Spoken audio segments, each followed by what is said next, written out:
I got home from a business trip and noticed my slippers were still wet. I asked Mary if we'd had anyone over. She froze for just a second, then laughed it off. Come on, you know I'm terrible with people. I just like quiet weekends at home. Isn't that what you always said you loved about me? That I'm so low maintenance? I gave her a vague smile and waited until she left to go shopping. Then I went through the apartment, room by room. Someone had used my razor. A pair of pajamas in the closet had been worn. But the kicker? The box of condoms in the nightstand was completely empty. 2 days, 12 condoms. Guy had stamina, I'll give him that. I swallowed my anger and pulled out my phone. Get me all the security footage from our building for the past 2 days. And keep it quiet. Next day at work, the footage was already in my inbox. I clicked it open and scrubbed through. Clear as day. Time stamped down to the second. Starting 3 days ago, some guy had been coming and going from my place. A lot. The last clip was from an hour before I got home. The elevator opened. He stepped out with his arm around Mary's waist. They stopped right outside our door and kissed. Long, slow, the kind of kiss where you can't tell where one person ends and the other begins. Mary's hand slipped inside his coat. I'd never seen her like that. So eager. So hungry. I knew exactly who he was. Dean Gilbert, Mary's new assistant. I'd seen his resume. 25.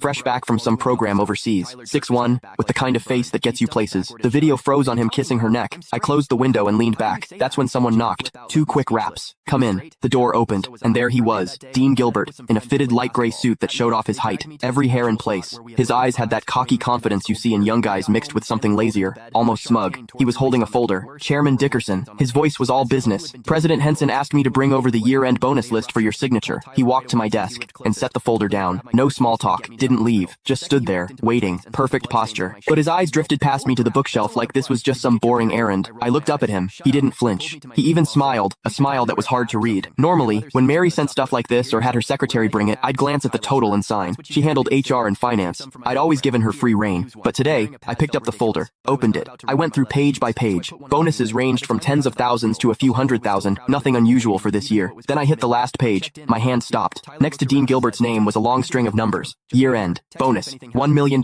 And in the notes, plus one company BMW, 730 Lee, $1 million. A BMW 7 Series. For an assistant who'd been here less than 6 months. I stared at that number for 2 seconds. Then I looked up. Dean was watching me. That little smile had gotten bigger, and there was something in his eyes, now impatience. Chairman Dickerson, is there a problem? His tone was still polite, but there was an edge, a push. Miss Henson is waiting to head out. He made sure to emphasize those last words. I picked up my Mont Blanc pen and uncapped it. The tip hovered over the signature line. Didn't touch down. Mr. Gilbert, you've been with the company about 5 months now, right? My voice gave nothing away. 1 week shy of 5 months. Quick answer. Smooth. I said nothing. I signed. Thank you, Chairman Dickerson. He took the folder back, flipped to check my signature, then closed it. And right as he turned to leave, I caught it. His lips moved, fast and silent. No sound. But I could read it clear as day. 3 syllables. Old bastard. He didn't even bother closing the door behind him. I stayed in my chair, didn't move. The pen cap clicked back into place. Click the link in my bio to get the full story for free.